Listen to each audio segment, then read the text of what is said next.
అదిరన్ సంచ మహేశ్వరంకి అతి సమీపంలో HMDA approved villa ప్లాట్లు ఈఎంఐ మరియు బ్యాంక్ లోన్ సౌకర్యం అందుబాటులో. కొడుతున్నారు మేడం.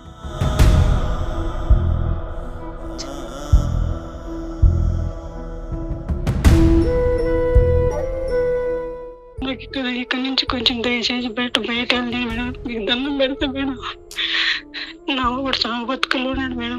మిమ్మల్ని తీసుకొచ్చేదానికి మా వంతు ప్రయత్నం ఏముందో అది ఖచ్చితంగా చేస్తామమ్మా మేము, సరేనా?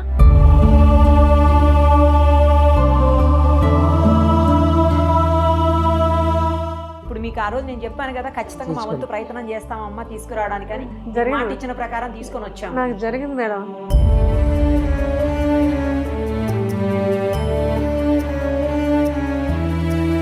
సుమన్ టీవీ మేము హెల్ప్ చేశారు మేడం మాకు.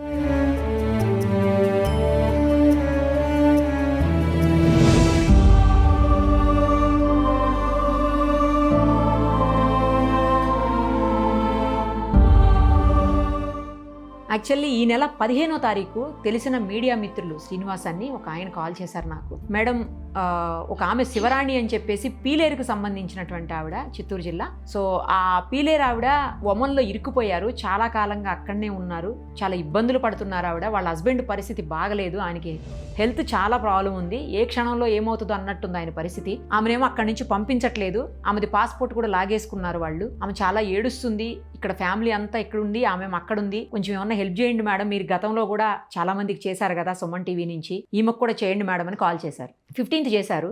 16th ఆమెను లైన్లోకి తీసుకొని నేను ఆమెతో ఇంటర్వ్యూ చేశాను, వీడియో చేశాము. ఆ రోజు ఏంటంటే ఆమె చాలా దారుణమైనటువంటి కండిషన్లో ఉన్నారు అక్కడ.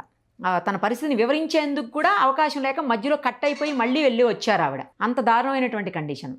సరే మొత్తానికైతే చేశాము. ఆ తర్వాత 17th మళ్ళీ వాళ్ళ హస్బెండ్ తోటి మనం మాట్లాడాము, ఎందుకంటే 16th ఆయన దొరకలేదు, ఫోన్ ప్రాబ్లం అయ్యిందనమాట. సో 17th మనం ఆయనతో కాంటాక్ట్ చేసాము, మొత్తం జరిగిందంతా వివరించారు. ఏజెంట్ మోసం చేశాడు ఆమె, అలాగే వాళ్ళ హస్బెండ్ చాలా ఇబ్బందులు పడుతున్నటువంటి పరిస్థితి ఉంది. సో మొత్తానికి మన వీడియో టెలికాస్ట్ అయిన తర్వాత ఏపీ ఎన్ఆర్టీఎస్ వాళ్ళు స్పందించారు. అలాగే ఇంకా ఒమన్ దేశంలో ఉన్నటువంటి కొంతమంది, నాగరాజు గారు అని చెప్పేసి తెలుగు వాళ్ళు అక్కడ, ఆయన స్పందించారు.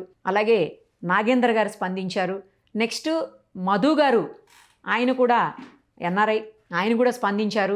ఇంతకు మించి ఎవరైతే పీలేరు ఎమ్మెల్యే ఉన్నారో నల్లారి కిషోర్ గారు, ఆయన కూడా స్పందించారు. ఆయన గతంలో కూడా ఒక ఆమెని వేరే కంట్రీ నుంచి తీసుకొచ్చేదానికి ఆయన చాలా హెల్ప్ చేశారు. మళ్ళీ ఈసారి కూడా వీళ్ళ కోసం హెల్ప్ చేశారు. మొత్తానికి ఈరోజు ఆమె అయితే ఇండియా వచ్చారు. వాళ్ళ హస్బెండ్ ఇద్దరు కలిసి ఫస్ట్ మన ఆఫీస్కే వచ్చారు. ఆమె ఫ్లైట్ దిగి డైరెక్ట్ ఇక్కడికి వచ్చారు. మీతో కలిసి మీకు థ్యాంక్స్ చెప్పిపోతానమ్మా అని చెప్పేసి ఆవిడ వచ్చారు ఇక్కడికి. ప్రస్తుతం మనతో పాటు స్టూడియోలో ఉన్నారు. ఆమె బాధతో కూడినటువంటి ఆనందం అనాలో ఏమనాలో మరి, ఆమె కళ్ళల్లో నీళ్ళైతే వచ్చినప్పటి నుంచి కారుతూనే ఉన్నాయి పాపం. ప్రస్తుతం మన ఎదురుగుండా ఉన్నారు, ఒక్కసారి మాట్లాడదాం. అమ్మ, ఇద్దరికి నమస్తే అమ్మా. మొత్తానికైతే తిరిగి వచ్చారు, చాలా మంది హెల్ప్ చేశారు మీకోసం. చాలా బాధపడ్డారు కదా మీరు అక్కడ? అవును మేడం. ఇబ్బంది పడ్డారా? చాలా ఇబ్బంది పడినా మేడం, నేను తిండి నీళ్ళు లేక చాలా నరకం అనిపించిన మేడం. మీ ద్వారా కూడా కొంచెం మీద గడ్డేశారు మేడం నన్ను. పోనీలమ్మ, దేవుడి దయ వల్ల చాలా మంది మంచి మనుషుల దయ వల్ల తిరిగి రాగలిగారు. నా హస్బెండ్ పరిచేసి చాలా ఘోరంగా ఉంది మేడం. నాకు మేడం నేనే అన్ని తినిపించుకుని నేనే పెట్టుకుంటాను మేడం. ఎవరు చూసేలేరు మేడం. అతనికి నేను, అతనికి ఆయన మేడం. నా బిడ్డలుగా హాస్టల్లో వేసి చాలా ఘోరంగా ఉంది మేడం నా పరిస్థితి. 3 పిల్లలు నడిచక్కోవాలి మేడం నేను. దానికోసం అక్కడికి వెళ్ళారు. అందుకని పోయినా మేడం. నా బిడ్డలు చదువేమి, వాళ్ళ ఫీజులేమి, వాళ్ళ పరిస్థితి ఎట్లా మేడం? నా పరిస్థితి చాలా ఘోరంగా ఉంది మేడం. నాకు మోసం చేశాడమ్మ తీసుకెళ్ళిన తర్వాత ఏజెంట్. ఏ రోజులకు అమ్మేశాడు మేడం నన్ను. అయ్యో, 3.5 లక్షలకి. అవును మేడం. అక్కడ ఏం చేయించారు అమ్మ నీతోటి? నాతోటి ఏం చేయించారు, ఏ రాత్రికి అమ్మేసి వెళ్ళిపోయాడు వాడు. పని ఏం చేయించేవాళ్ళు అక్కడ? పోయే వంట చేయించారు, ఇట్లా క్లీనింగ్ మసి పెట్టేది, అట్లా బట్టలు తోమేది, బట్టలు ఉతికేది అయింది మేడం. గిన్నెలు కడిగేది, అన్ని పనులు నేనే మేడం. అంతా వంట కానించి మొత్తం నేనే. సరిగా అన్నం కూడా పెట్టేవాళ్ళు కాదు, తిండి కానీ లేదు మేడం. నీళ్ళు కానీ లేదు, మంచినీళ్ళు లేరు మేడం. కుళాయి నీళ్ళు తాగమన్నారు నన్ను. మరి వచ్చేద్దామని చెప్పి మీకు అనిపించినప్పుడు ఏజెంట్ తో మీరు మాట్లాడలేదా? నన్ను తీసుకెళ్ళి ఇండియా కానీ. నెంబర్లు లేవు మేడం నా కాడ. ఎవరి నమ్మించి నా కొడుకు కూడా మేసిన తర్వాత అన్ని డిలీట్ చేసినాడు. పోలేదు, నేను ఫోన్ చేసి బ్లాక్ లో అయిపోయింది. బ్లాక్ లిస్ట్ లో పెట్టాడా మీ ఫోన్? నేను చేసిన అందువల్ల ఏదో 10 రూపాయలు సంపాదించుకుని అనుకున్నా మేడం. లేకపోతే వద్దన్నాడు, మా ఆయన వద్దన్నాడు. కానీ ఆయన వదిలేసి ఫోన్ మీద ఫోన్ కొడతంటే అతను వదిలేసి వెళ్ళిపోయాను నేను హాస్పిటల్లో నుంచి. అట్లే అదేలే ఏమన్నా సంపాదించుకోవచ్చు, 10 రూపాయలు కొంచెం నా అందరికీ సాయం అవుతుంది. నా బిడ్డలకి ఊర్జేలా మా ఆయన కనీసం నేను చేతల మీద ఎత్తుకోమే కాపాడుకొచ్చుకున్నా మేడం. అతను నా కాడ ఏం డబ్బులు లేకుండా ఉంటే అందుకని పోయినా మేడం. 10 రూపాయలు సంపాదించుకుని పోయినా మేడం. అదేలే మా అన్నం కూడా పెట్టేవాళ్ళు కదా సరిగా. అసలు కనీసం మంచి నీళ్ళుగా లేదు మేడం. నాకు అంత దారుణంగా వచ్చిన మేడం మనిషిని నేను. అక్కడ నుంచి ఎట్లా తప్పించుకుని వచ్చావమ్మా? మాతో ఇంటర్వ్యూ చేసిన తర్వాత ఎవరు హెల్ప్ చేశారు? నారాజ్ సార్ వచ్చాడు. నారాజ్ తర్వాత ఇంకోసారి వచ్చాడు. చెప్పినాక బయలుదేరి వచ్చేసిన మేడం, పారిపోయి నేను. వాళ్ళు చెప్పారా నువ్వు బయటకు వచ్చే ఫస్ట్ అని? చెప్పినారు మేడం. చెప్పాను సార్ నాకు హెల్ప్ చేయబట్టి నీకు వచ్చా మేడం. కాపాడుకుంటా ఏడోకమ్మా వచ్చేసిన మేడం నేను. బయట వచ్చేయి, నువ్వు గుడ్డలు కూడా వదిలేచ్చేయి. అనుకున్నావా నువ్వు మాతో మాట్లాడిన రోజు సుమన్ టీవీతో మాట్లాడావు కదా, ఆ రోజు అనుకున్నావా వస్తాను రాగలుగుతారు మేడం వాళ్ళు తీసుకొస్తారు అనుకున్నావా? నేను అనుకున్నా మేడం, ఖచ్చితంగా మేడం తీసుకుని నాకు తెలుసు మేడం. మేడం వాళ్ళు ఫోన్ చేసినా ఎక్కడ తిరిగి తీసుకొస్తారని చెప్పినా మేడం. నేను చెప్పిన మేడం నాకు మేడం ధైర్యం చెప్పింది కాబట్టి కొంచెం రిలీఫ్ అయింది మేడం. కనీసం నాకు బుర్రగానే ఎట్టుంది ఏమో అని మైండ్, ఇప్పటికే నాకు మైండ్ సరిలేదు మేడం. కనీసం ఎట్టు వచ్చినా ఏమొస్తుందో దేవుడు తెలియదు మేడం. అట్లుంది నా పరిస్థితి. మా ఆయన మాట్లాడితేనే మాట్లాడాను, సో అంతేగా లేదు. నాకు తలకాయ కిందకి వచ్చుకున్నా మేడం. ఇప్పుడు ఇక్కడ మన రూమ్ కాడ అక్కడ కూర్చొని మాట్లాడలేక నాకు ఇప్పటికన్నా మైండ్ లేదు మేడం. నాకు అసలు వచ్చానా ఇండియాకి అన్నట్టే ఉంది, అక్కడే ఉన్నాను అన్నట్టు అనిపిస్తుంది. అందుకే నిన్ను కౌలించుకుని ఏడు చేశాను మేడం. ఇప్పుడు నేను పర్లేదమ్మా, అంత బాధ వేస్తుంది మేడం. నాకు తిండి ఖర్చు ఇంట్లో ఏమిగా లేవు మేడం. నా పరిస్థితి చాలా దారుణంగా ఉంది మేడం. ఇంట్లో ఏదో 10 రూపాయలు సంపాదించుకున్నావు, నా బిడ్డలకు ఆధారం లేదు, నా మూనికి ఆధారం లేదు, ఎవరు చూడలేదు నన్ను, అందరూ కడదో వేసారని పోయినా మేడం నేను. ఇలాగైంది. ఇలా అనుకోని ఉంటే వెళ్ళరు కదలే ఎవరు కూడా అని. కానీ అవును మేడం. పోనీలమ్మా, ఇప్పుడు సుమన్ టీవీ దయ వల్ల తిరిగి అయితే వచ్చావు. వచ్చాను మేడం, మీకు దండం మేడం. వచ్చినా మేడం, నాకు సాయం చేసినావు మేడం. మీరందరూ సాయం చేయబెట్టి మీ దయ వల్ల నేను చేరుకున్నా మేడం ఇండియాకు. కిషోరెడ్డి మా ఊరెడ్డి మీరు సాయం చేయబెట్టి నా మూనికి కొంచెం దయచేసి ఏమన్నా చేస్తాను మేడం. మీదే పుంది మేడం నాకు. నేను ఇంకెక్కడ పోను మేడం. ఏదో మీ ద్వారా కూడా నాకు కొంచెం హెల్ప్ చేస్తే నాకు అదే 10,000 వందనాలు మేడం మీకు. ఒక్కసారి మీకోసం హెల్ప్ చేసిన వాళ్ళు కొంతమంది ఉన్నారమ్మా, వాళ్ళతో మాట్లాడదాము. ఫస్ట్ నాగేంద్ర గారని ఏపీ ఎన్ఆర్టీఎస్ ఆయన డైరెక్టర్ ఆపరేషన్స్ సర్వీసెస్ అనమాట. ఆయనతో ఒక్కసారి మాట్లాడదాం. నాగేంద్ర గారు నమస్తే మేడం. నమస్తే అండి నాగేంద్ర గారు. మొత్తానికైతే శివరాణి గారిని ఇక్కడ తీసుకొచ్చేదానికి చాలా హెల్ప్ చేశారు. థ్యాంక్ యూ సో మచ్ అండి. సుమన్ టీవీలో వచ్చినటువంటి ఆమె ఇంటర్వ్యూ చూశారు మీరు, ఆమె ఎంత బాధపడుతుందో అర్థం చేసుకున్నారు. ఇమ్మీడియట్ గా 1-2 రోజుల్లోనే నాకు మీ నుంచి కాల్ వచ్చింది. నాకు చాలా ఆశ్చర్యం అనిపించింది, ఇంత ఫాస్ట్ గా రియాక్ట్ అయ్యారు, ఇంత ఫాస్ట్ గా రెస్పాండ్ అయ్యారు అని చెప్పేసి. చాలా థ్యాంక్స్ అండి. ఇప్పుడు మన ఎదురుగుండా ఉన్నారు, వాళ్ళు కూడా చాలా ఆనందంగా ఉన్నారు తిరిగి వచ్చినందుకు. వాళ్ళ హస్బెండ్ ఆమె అందరూ కూడా మీ అందరి దయ వల్లే రాగలిగామమ్మా అని చెప్పేసి వాళ్ళు వచ్చినప్పటి నుంచి ఆమె అయితే ఏడుస్తూనే ఉంది పాపం. అసలు అందరికీ నమస్కారం అండి. నమస్తే సార్. నమస్తే సార్. నమస్తే సార్. శివరాణి గారికి నూతన సంవత్సర శుభాకాంక్షలు. కొత్త జీవితాన్ని ప్రారంభిస్తున్నాం. దీనికి సహకరించినటువంటి సుమన్ టీవీ వారికి ప్రత్యేక ధన్యవాదాలు తెలుపుతున్నాము ఏపీఎన్ఆర్టీఎస్ తరఫున. ఏ సమస్య అయినా ప్రతి ఒక్కటి ఒక మీడియా పరంగా ఎప్పుడైతే సమాజంలో స్ప్రెడ్ అవుతుందో అన్నీ తెలియాలని కంపల్సరీ ఏం లేదు. కానీ సుమన్ టీవీ వారు మా దృష్టికి తీసుకొచ్చినప్పుడు దానికి సరైన రీతిలో స్పందించి ఇట్లా మినిస్ట్రీ ఆఫ్ ఎక్స్టర్నల్ అఫైర్స్ కానీ, ఆంధ్రప్రదేశ్ గవర్నమెంట్ కానీ, ఎంబసీస్తో కానీ ప్రతి ఒక్కరితో సమన్వయం చేసి, అదేవిధంగా ఉమ్మడిలో ఉన్నటువంటి మన కోఆర్డినేటర్స్ చాలామంది ఉన్నారు. ఇప్పుడు నాగరాజు లాంటి వాళ్ళు కూడా ఉన్నారు. వాళ్ళ సహాయ సహకారాలు కూడా తీసుకున్నాం. ఇందులో ఒకటండి, ఆంధ్రప్రదేశ్ ప్రభుత్వ ఆధ్వర్యంలో నడుస్తున్నటువంటి ఏపీఎన్ఆర్టీఎస్ చాలా ప్రభుత్వంలో ఎన్ఆర్ఐలకి ఒక బ్యాక్ బోన్ లాంటిదండి. చాలా హెల్ప్ చేస్తున్నాం.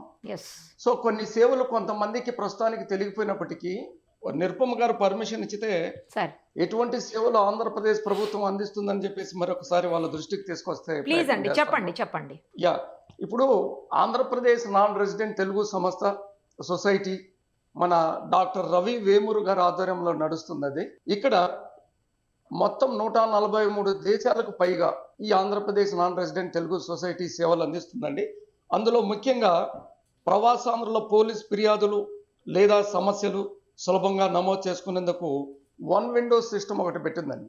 ఎవరికైతే సమస్యలు ఉన్నా కూడా ఆ సమస్యలు డైరెక్ట్గా మన ఏపీఎన్ఆర్టీఎస్ వెబ్సైట్ ద్వారా రిజిస్టర్ చేసుకొని ఏపీఎన్ఆర్టీఎస్ పోలీస్ సెల్ ద్వారా వాటిని రైజ్ చేసుకొని ప్రాబ్లం సాల్వ్ చేసుకోవచ్చండి. నెక్స్ట్, ఆస్తి ఆక్రమణ, ఆర్థిక మోసాలు, కుటుంబ వివాదాలు మరియు సైబర్ నేరాల పరిష్కారం ఇది కూడా జరుగుతుంది. విదేశీ వ్యవహారాల మంత్రిత్వ శాఖ ఎంఈఏ, ఎంబసీస్ మరియు రాష్ట్ర పోలీస్ శాఖలతో సమన్వయం చేసుకొని అక్కడ ఉన్నటువంటి ఎన్ఆర్ఐలకు ఏ సమస్యలు ఉన్నా కూడా వాటిని కూడా సాల్వ్ చేసే ప్రయత్నం చేస్తుంది. ప్రవాసాంధ్రులకు మరియు వారి కుటుంబాలకు వేగవంతమైన పోలీస్ సహాయం అందించడంలో ఏపీఎన్ఆర్టీఎస్ ఎప్పుడు కూడా ఉన్న సంస్థలతో సమన్వయపరుచుకొని ముందుకెళ్తుంది. అదేవిధంగా మైగ్రెంట్ల భద్రత మరియు న్యాయ సహకారానికి మార్గదర్శనం కూడా చేస్తుంది. ఎన్నో అవేర్నెస్ కార్యక్రమాలు చేస్తున్నాం ఆంధ్రప్రదేశ్లో. ప్రతి ఒక్కరికి కూడా మీరు గల్ఫ్కు పోయే ముందు ఎటువంటి ఏజెంట్ల ద్వారా పోవాలి అనేది పక్కన పెడితే ఆంధ్రప్రదేశ్ ప్రభుత్వం హోమ్ క్యాప్ అనే సంస్థను కూడా వాళ్ళ ద్వారా ఉంది. వాళ్ళ ద్వారా మీరు వెళ్ళొచ్చు. రిజిస్టర్ ఏజెంట్ల ద్వారా కూడా మీరు వెళ్ళొచ్చు. అట్లా కాకుండా వాళ్ళు ఏదో వీసా ఇచ్చితే ఆ వీసా తీసుకొని మనం రైలు ఎక్కిపోయినట్టు పోయి లేనిపోని ఇబ్బందులు కొని తెచ్చుకోవద్దని నేను మనవి చేస్తున్నాను. ప్రభుత్వం ఉంది, మీరు గల్ఫ్కు పోవాలి, ఏపీఎన్ఆర్టీస్కి రండి, కూర్చోండి, సూచనలు సలహాలు అవన్నీ ఇస్తారు. స్కిల్ ఇష్యూస్ కూడా ఇస్తారు. మీకు అక్కడ ఏం పని చేయాలి, ప్లంబర్ అనుకోండి, మీకు ఇక్కడ స్కిల్ డెవలప్మెంట్ సెంటర్లో ట్రైనింగ్ ఇప్పిస్తాం. ప్రతి ఒక్కటి కూడా మీకు కావాల్సిన సహాయం ప్రభుత్వం చేసేదానికి రెడీగా ఉంది. ప్రతి ఒక్క ప్లాట్ఫారం సిద్ధం చేశారు. అదేవిధంగా లీగల్ సపోర్ట్, న్యాయ సూచనలు, డాక్యుమెంటేషన్ మరియు అనధికార లాయర్లతో కనెక్ట్ చేయడం, ఈ ఎవరికైతే సూచనలు సలహాలు ఇస్తాం దాని ప్రకారంగా ప్రతి ఒక్కటి లీగలైజ్ చేసేసి అన్నీ మనం చేయాలంటే ఒక ఇంతవరకు సలహాలు చేసిన తర్వాత అది ఏదైనా పెద్ద కేసు అయిన తర్వాత మిగతా లాయర్లకు ఒప్పచెప్పడం జరుగుతుంది.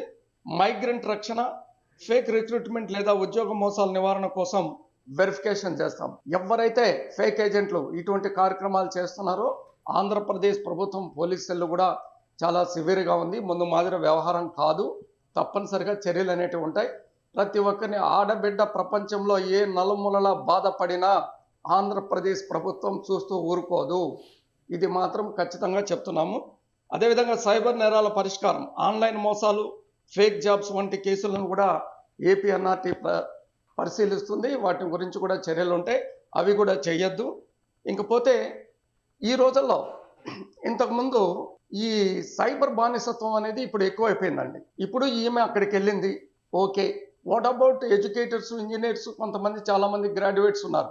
వాళ్లను తప్పుడు ప్రచారంతో అక్కడికి మంచి జాబులు ఇప్పిస్తామని తీసుకెళ్తున్నారు. మన తరం యొక్క నిశ్శబ్ద రణరంగం అది. సైబర్ బానిసత్వం డిజిటల్ యుగంలో పుట్టినటువంటి ఒక మానవ అక్రమ రవాణా అండి. కొన్ని మయన్మార్, కాంబోడియా, కొన్ని దేశాల్లో జరుగుతున్నాయి ఇవన్నీ. ఇది ఇంటర్నెట్ ద్వారా చేసే మోసం. ఇది ఉద్యోగము లేదా మంచి జీతం వాగ్దానం చేస్తూ మనుషులను ఒక దేశం నుండి మరొక దేశానికి తీసుకెళ్లి బలవంతంగా సైబర్ నేరాలు చేరించడం అనేది ఒక కొత్త సిస్టము ఈ మన సమాజంలో ఉంది. దీనిని ప్రతి ఒక్క యువత గమనించాలి, అవేర్నెస్తో ఉండాలి. లేకపోతే చాలా కష్టాలు ఎదుర్కోవాల్సినటువంటి పరిస్థితులు ఉంటాయి. మనుషుల్ని బానిసగా మార్చే కొత్త యుద్ధం నడుస్తుంది. ముందు మాదిరి కాకుండా ముందు ఒక దేశం ఇంకొక దేశం యుద్ధాలు చేస్తూ ఉన్నారు. ఇప్పుడు అట్లా కాకుండా మన మనుషుల్ని బానిసలుగా చేసి కొత్త యుద్ధం అనేది ఒకటి స్టార్ట్ చేశారు. డిజిటల్ ఇండియా అనేది బానిసత్వం కాదండి. ఇప్పుడు ప్రతి ఒక్కటి డిజిటల్ ఇండియాలో మనం ముందుకు పోయే టైంలో ఈ డిజిటల్ని రాంగ్ రూట్లో యూజ్ చేస్తున్నారు ఈ ఫేక్ ఏజెంట్లు వీళ్ళందరూ. కాబట్టి మనం అందరం దీన్ని కూడా మన సుమన్ టీవీ వాళ్ళు కూడా ఇటువంటి అంశాల మీద అవగాహన కొంత పెట్టాలండి. ముఖ్యంగా విదేశాల్లో పోయినటువంటి ఎన్ఆర్ఐలు యువతకి ఎటువంటి సూచనలు ఇవ్వాలి, ఈ సైబర్ బానిసత్వం గుండా పడకుండా లేనిపోని కష్టాలు లేకుండా వాళ్ళు ఆలోచించాల్సినటువంటి అవసరం ఉంది. మన సుమన్ టీవీ వారు కూడా ఒక రోజు దాని గురించి తప్పకుండా అవేర్నెస్ కార్యక్రమం చేస్తారని చెప్పేసి నేను ఎందుకంటే ఒకప్పుడు గొలుసులతో బంధించేవారు. ఇప్పుడు ఇంటర్నెట్ లింకులతో, వెబ్ లింకులు, ఫేక్ ఆఫర్లతో, వెబ్ లింకులతో బంధించి వీసా వాగ్దానాలతో వాళ్ళని తీసుకెళ్లి బానిసలుగా చూస్తున్నారండి ఇతర దేశాల్లో. అవును, ఇది మోసం, ఇది దోపిడీ, దుర్మార్గం. ఇది మన ఆశల మీద, నిరుద్యోగ యువత మీద, మానవత్వం మీద. టెక్నాలజీ మనకు శత్రువు కాదండి. టెక్నాలజీని వాడుకోవచ్చు, కానీ మన వాడాలి. ఇప్పుడు ఎన్ఆర్టీ ఉందండి, మీకు ప్రతి ఒక్కటి వీసా కాడి నుంచి సూచనలు ఇస్తుంది. అదేవిధంగా ఏ దేశానికి వెళ్ళాలి, అక్కడ భాష ఏంటి, వేషాలేంటి, సంస్కృతి ఏంటి, ఏ విధంగా మనం పోవాలి. పోయేటప్పుడు ప్రతి ఒక్కరికి నేను చెప్పేది ఏంటంటే, సుమన్ టీవీ వేదికగా మీరు వెళ్తున్నారు, మీ పాస్పోర్ట్లు, మీ డాక్యుమెంట్స్, అగ్రిమెంట్ పేపర్సు, మీ వీసా కాపీలు ఒక సెట్ PDF ఫార్మాట్ చేసి ఇంట్లోనో లేకపోతే APNRTSలోనో లేకపోతే మన గూగుల్ డ్రైవ్లోనో లేదా మీ ఈమెయిల్లోనో స్టోర్ చేసుకున్నారనుకోండి, బాగుంటుంది. నేను ఎందుకు అంటున్నానంటే, ఇతర దేశాల్లో ఎప్పుడైతే ఏముంది, ఈమె దగ్గర పాస్పోర్ట్ స్పాన్సర్స్ తీసుకుంటారండి. ఆమెకి పాస్పోర్ట్ లేదు ఇప్పుడు ఈవిడ దగ్గర, చాలా ఇబ్బంది పడింది దాని వల్లనే కదమ్మా. పాస్పోర్ట్ లేదు, పాస్పోర్ట్ లేదు మేడం, వాళ్ళే తీసేస్తున్నారు కదా. పాస్పోర్ట్ లేదు. సో అటువంటప్పుడు ఒక డాక్యుమెంటేషన్ మన దగ్గర ఉండింది అనుకోండి, ఎంబసీ కనెక్ట్ అయ్యేదానికి ఈజీగా ఉంటుంది. ఎందుకంటే passport and local communication address ఉంటుంది, వీసా ఉంటుంది, అక్కడ ఉండే స్పాన్సర్ అడ్రస్ దాంట్లో ఉంటుంది, వాళ్ళ టెలిఫోన్ నంబర్స్ ఉంటాయి. మనకేంటంటే APNRTS కానీ ఎంబసీస్ కానీ మినిస్ట్రీ ఆఫ్ ఎక్స్టర్నల్ అఫైర్స్ కానీ వాళ్ళతో కాంటాక్ట్ అయ్యేదానికి చాలా ఈజీ ప్రాసెస్ అయిపోతుంది. తొందరలో మనము ఆంధ్రప్రదేశ్కి రావచ్చండి. చాలా బాగా చెప్పారండి, చాలా హెల్ప్ చేశారు మీరైతే. నాగేంద్ర గారు చాలా చాలా థ్యాంక్స్ అండి మీకు. Thank you so much. Thank you. ముఖ్యంగా మీకు థ్యాంక్స్ చెప్తున్నామండి APNRTS తరఫున. Thank you very much Suman TV గారు. థ్యాంక్ యూ అండి. అలాగే వీళ్ళు రావడానికి హెల్ప్ చేసినటువంటి నాగరాజు గారు, ఆయన కూడా లైవ్ కాల్లోకి తీసుకుందాం ఒక్కసారి. ఆయన కూడా అక్కడే ఉంటారు, ఒకసారి ఆయనతో కూడా మాట్లాడదాం. నాగరాజు గారు నమస్తే అండి. చాలా హెల్ప్ చేశారు మీరు, శివరాణి గారు వాళ్ళు రావడానికి, తిరిగి ఇండియాకి రావడానికి. చాలా చాలా థ్యాంక్స్ అండి. ఆమె దగ్గర అసలు పాస్పోర్ట్ కూడా లేదు, చాలా ఇబ్బంది పడ్డారు. మీరు ఎలా హెల్ప్ చేయగలిగారండి? ఎలా అసలు మీ దృష్టికి వచ్చింది? ఎలా హెల్ప్ చేశారు? సుమన్ టీవీలో వచ్చిన కథనం మీ దగ్గరికి ఎలా వచ్చింది అసలు? నమస్తే మేడం గారు, సుమన్ టీవీ వారికి ప్రత్యేకమైన ధన్యవాదాలు, నమస్కారం అండి. నా పేరు నాగరాజు. అయితే మీరు లైవ్ పెట్టారు కదండి, పెట్టగానే APNRT ఆంధ్రప్రదేశ్ గవర్నమెంట్ కి రావడం జరిగిందండి. రాగానే APNRT వెంటనే దీన్ని స్పందించి మాకు ఉమానికి పంపించడం జరిగింది. పంపించగానే ఈ అమ్మాయిని శివరాణితో మాట్లాడటం జరిగింది. అమ్మాయి ఏంటి విషయం ప్రాబ్లం అంటే ఆవిడ విషయాలన్నీ చెప్పారు, మాట్లాడటం జరిగిందండి. ఆవిడ మళ్ళీ ఎంబసీకి తీసుకురావడం జరిగింది. ఎంబసీ తీసుకొచ్చి పాస్పోర్ట్ కూడా లేదు ఈమె దగ్గర, అసలు పాస్పోర్ట్ కూడా ఏమీ లేదండి ఆవిడ దగ్గర, అది తీసేసుకున్నారు, ఏమీ లేదు. అయితే అమ్మాయిని తీసుకొచ్చి ఎంబసీలో మాట్లాడి ఎంబసీ వాళ్ళు చాలా సపోర్ట్ చేసి ఈవిడ విషయాలన్నీ కనుక్కుని అప్పుడు అవుట్ పాస్పోర్ట్ అప్లై చేయడం జరిగిందండి. ఓహో, ఓకే. అవుట్ పాస్పోర్ట్ అప్లై చేసి ఆవిడని మళ్ళీ ఎంబసీ షటర్ లో ఉంచడం జరిగింది. దీని మొత్తం APNRT అండ్ ఎంబసీ చాలా సపోర్ట్ చేశారండి. ఆవిడకి కూడా ధైర్యం చెప్పి ఆవిడకి చాలా భయపడిపోయిందని, చాలా భయపడ్డది ఆవిడతో ధైర్యం చెప్పి ఆవిడని అన్ని విషయాలు మాట్లాడటం జరిగిందండి ఆవిడ. పోనీలండి, చాలా మంచి హెల్ప్ చేశారు మీరు నాగరాజు గారు, చాలా చాలా థ్యాంక్స్ అండి. అలాగే మధు గారు అని చెప్పేసి మధుసూదన్ గారు, ఆయన కూడా NRI. యాక్చువల్లీ ఆయన వీళ్ళకి టికెట్ కూడా డబ్బులు లేవు, ఒక్క రూపాయి కూడా వాళ్ళ దగ్గర లేనటువంటి పరిస్థితి. అలాంటిది ఆమెకి టికెట్కి డబ్బులు ఆయనే వేసి టికెట్ కూడా ఆయనే కొని ఆమె ఇక్కడ రావడానికి హెల్ప్ చేశారు. ఒకసారి ఆయనతో కూడా ఒక్క నిమిషం మాట్లాడదాం మనం. మధుసూదన్ గారు నమస్తే అండి, చాలా థ్యాంక్స్ అండి. వాళ్ళ దగ్గర ఏమీ లేకపోయినా శివరాణి గారికి హెల్ప్ చేశారు మీరు. ఆమెకు అసలు అక్కడ నుంచి వచ్చేదానికి వీళ్ళ దగ్గర డబ్బులు కూడా లేవు, వాళ్ళ హస్బెండ్ అసలు దారుణమైన పరిస్థితుల్లో ఉన్నారు. అలాంటిది మీరు అమౌంట్ మీరే ఇచ్చి వాళ్ళకి ఆ టికెట్ అవన్నీ మీరే కొనిపించి వాళ్ళని ఇక్కడ తీసుకొని వచ్చారు. ఈ రోజు ఇదిగో ఎదురుగుండా హైదరాబాద్లో వాళ్ళు ఇక్కడ ఉన్నారండి, ఇండియాలో. నమస్కారం మేడం, చాలా సంతోషము. దాంట్లో మీ కృషిగా చాలా ఉంది. అలాగే మా NRT తరపు నుంచి కానీ రవి గారు కానీ, డైరెక్టర్ నాగేంద్ర బాబు కానీ, వీళ్ళు కానీ చాలా వరకు ఇవన్నీ ప్రాబ్లమ్స్ సార్ట్అవుట్ చేస్తున్నారు మేడం. చంద్రబాబు నాయుడు కానీ, లోకేష్ గారు కానీ, ఏ సమస్య వచ్చినా కానీ గల్ఫ్ లో అందరికి ముందుగా స్పందిస్తున్నారు ఇమ్మీడియట్ గా. అలాగే మా NRT కానీ బాగా వర్క్ చేస్తుంది గ్రౌండ్ లెవెల్లో. సో దాన్ని వాళ్ళ యొక్క స్ఫూర్తితోనే మనం అది కాకుండా మాకు లోకల్ గా ఎమ్మెల్యే గారు కిషోర్ కుమార్ రెడ్డి గారు, మా సైడ్ ఏమంటే మా సైడ్ ఎక్కువగా గల్ఫ్ లో ఉండే వాళ్ళు ఎక్కువ అనమాట. సో కిషోర్ కుమార్ రెడ్డి కానీ సార్ కానీ ఎక్కువగా స్పందిస్తుంటాడు. ఇలాంటివి సార్ గానీ సహకారం ఉంటాడు. నాకు కూడా చాలా సార్లు ఒక లేడీని తీసుకొచ్చామండి మేము, ఆ టైంలో కూడా ఆయన చాలా హెల్ప్ చేశారు. వచ్చిన తర్వాత కూడా ఆమెకు మళ్ళీ ఉపాధి అవకాశాలు కూడా కల్పించారు ఆయన. కిషోర్ గారు చాలా గ్రేట్ అసలు. ఆయన మంచి ప్రజాప్రతినిధి ఎలా ఉండాలి అనే దానికి కిషోర్ కుమార్ రెడ్డి గారు ఒక మంచి ఎగ్జాంపుల్ అండి. అవును మేడం, అవును. యాక్చువల్లీ నాకు కూడా ఈ విషయం తెలిసినప్పుడు అంటే అన్నకి నాకు కనుక్కుంటూ ఉన్నాడు ఏం జరుగుతుంది ఏమి అనేది. ఫాలో అప్ చేస్తున్నారు. అన్న సహకారంతోనే అన్న వాళ్ళకి టికెట్ ఏదైనా కానీ చేయడం జరిగింది. సో ఇంకా ఏమైనా ఉన్నా కానీ మనకు సమస్యలు వచ్చినా కానీ NRT తరపున కానీ మనం టీడీపీ తరఫున కానీ మేము తప్పకుండా సహకారం అండి. మీరు కూడా చేసేదానికి యూత్ ప్రెసిడెంట్ గా ఉన్నట్టున్నారు అక్కడ ఆ ఏరియా. అవును, లోకల్ మేము అక్కడ TDP Telugu youth vice president madam. President గా ఉన్నారా? అలాగే ఎన్ఆర్ఐలో లో కానీ పనిచేస్తున్నాం. నైస్. ఒక్కసారి వాళ్ళకి పరిస్థితి బాగలేదండి, కొంచెం అంటే ఫైనాన్షియల్ గా చాలా దారుణంగా ఉంది వాళ్ళ కండిషను. అందుకోసమే ఆమె భర్తని పిల్లల్ని వదిలిపెట్టి అంత దూరం వెళ్ళింది కూడాను. ఏజెంట్ మోసం చేశాడు. ఆ తర్వాత జరిగిందంతా మీకు తెలుసు. ఇవాళ మీ అందరి హెల్ప్ తోటి ఆమె మొత్తానికి ఇండియా రాగలిగింది. ఆమె అంటే అలా హస్బెండ్ కొంచెం ప్రాబ్లం ఉందండి అతనికి, సరిగా నడవలేదు. చెప్పారు మేడం ఇందాక. ఒక్కసారి ఎమ్మెల్యే గారిని కల్పించండి, వాళ్ళిద్దరికి ఏదైనా హెల్ప్ కిషోర్ అన్న దగ్గర దృష్టికి తీసుకెళ్తాం మేడం. తీసుకువెళ్ళండి తప్పకుండా. ఖచ్చితంగా తీసుకెళ్తాము, వీళ్ళు కూడా తీసుకెళ్లి చూపిస్తాం. షూర్ అండి. అలాగే మీరు ఫస్ట్ చెప్పినప్పటి నుండి కూడా నాగేంద్ర బాబు గారు కానీ ఎన్ఆర్టీ వాళ్ళు కానీ బాగా ఫాలోఅప్ చేశారు, కంటిన్యూగా ఫాలోఅప్ చేశారు. బాగా సహకారం చాలా బాగుంది. మాట్లాడాము.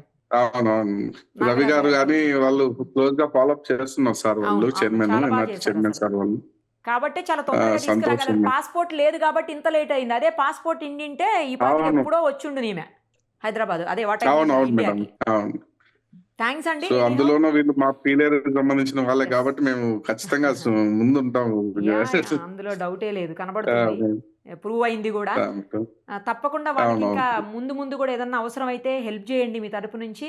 ఎమ్మెల్యే గారికి కూడా మీరు ప్రత్యేకంగా చెప్పండి. నేను కూడా ఒకసారి సార్తో ఫోన్లో మాట్లాడతాను, ఎందుకంటే ఈ సచ్ ఎ నైస్ పర్సన్. నాకు తెలిసి నేను ఇంతకుముందు మాట్లాడాను. ఒక ఆమెని ఇలాగే తీసుకొని వచ్చారు ఆ టైంలో, అంటే మా వీడియో చూసే ఆ టైంలో కూడా ఆయన హెల్ప్ చేసి ఆమె ఇండియాకి తీసుకురావడానికి కువైట్ నుంచి ఆమెను తీసుకొని వచ్చాము అప్పుడు కూడా. నేను కూడా మాట్లాడతానండి, మీరు వాళ్ళకి ఏం చేయగలుగుతారో మీరు కూడా హెల్ప్ చేయండి, సరేనా? చాలా ధన్యవాదం అండి. మీ కృషి చాలా ఉంటుంది. ఆల్మోస్ట్ చాలా వరకు గల్ఫ్ లో సమస్యలన్నీ మీ దగ్గరికి వస్తున్నాయి. మీరు కూడా సుమన్ టీవీకి కానీ ధన్యవాదాలు. సుమన్ టీవీ అందుకోసమే ఇంతమందికి హెల్ప్ చేయగలుగుతున్నాము. మీలాంటి వాళ్ళందరూ కూడా సహకరిస్తున్నారు. First of all thank you so much. ఖచ్చితంగా మేడం, మా నాయకుడు లోకేష్ గారు కానీ ముందుంటారు కాబట్టి మేము ఇంకా స్ఫూర్తితో వెళ్తున్నాం కాబట్టి మేము కూడా ఖచ్చితంగా అన్నిటికీ thank you so much. Thank you madam, నమస్కారం. Thank you so much. అమ్మ చూశారు కదా, ఇప్పుడు వాళ్ళు కూడా అంతా టీడీపీకి సంబంధించినటువంటి నాయకులు. ఎమ్మెల్యే గారితో కూడా ఎమ్మెల్యే గారు రోజు అడుగుతున్నారంట, ఏమైంది, ఆమెది వచ్చారా, ఎక్కడున్నారు, ఏంటని కనుక్కుంటున్నారని చెప్తున్నారు. విన్నారు కదా ఇప్పుడు. సో మిమ్మల్ని కూడా మా వాళ్ళు కానీ లేదంటే వాళ్ళు కానీ ఎవరో ఒకళ్ళ ద్వారా ఎమ్మెల్యే గారి దగ్గరికి కల్పించే ప్రయత్నం చేస్తాము. తప్పకుండా మీరైతే జాగ్రత్తగా ఉండండి. ధన్యవాదాలు మేడం. మీకు ఏదో ఒక ఉపాధికి అయితే ఏర్పాటు అయితే జరుగుతుంది, సరేనా? ఏదో ఒకటి జరుగుతుంది. ఇప్పుడు మీకు ఆ రోజు నేను చెప్పాను కదా, ఖచ్చితంగా మా వంతు ప్రయత్నం చేస్తామమ్మా తీసుకురావడానికి అని. మాట ఇచ్చిన ప్రకారం తీసుకొని వచ్చాము. జరిగింది మేడం. సుమన్ టీవీ హెల్ప్ చేశారు మేడం మాకు. అదే అమ్మా, అదే మీకు హెల్ప్ అయింది. అలాగే మీ ఉపాధికి కూడా, మీ జీవితం, మీ భవిష్యత్తు అంతా, మీ పిల్లలు, మీ కుటుంబం అంతా మంచిగా ఉండేదానికి ఏం చేయగలమో అది కూడా మళ్ళీ మేము ప్రయత్నం చేస్తామమ్మా, సరేనా? Okay madam. ఏడవద్దు, మంచిగా ఉండండి. ఇంకా కొత్త సంవత్సరం వచ్చింది కదా, ఇప్పుడు కొత్త హ్యాపీగా ఉండాలి. Thank you madam. చూసారు కదా, నేను ఇంతకుముందు కూడా ఒకసారి చెప్పాను, సుమన్ టీవీ అంటే లోకలో నేషనల్ అనుకుంటేవా, ఇంటర్నేషనల్, తగ్గేదే లేదు. సరదాగా అంటున్నాను. మీ అందరి హెల్ప్ తోటే మేము ఇలాంటి మంచి పనులు చేయగలుగుతున్నాము. ఇలాంటి వాళ్ళని తిరిగి ఇండియాకి తీసుకొచ్చి వాళ్ళకి ఇబ్బంది లేకుండా, ఎందుకంటే ఆమె నేను చచ్చిపోతాను, నాకు ఇంకా చావు తప్ప మార్గం లేదని ఏడ్చింది ఆ రోజు.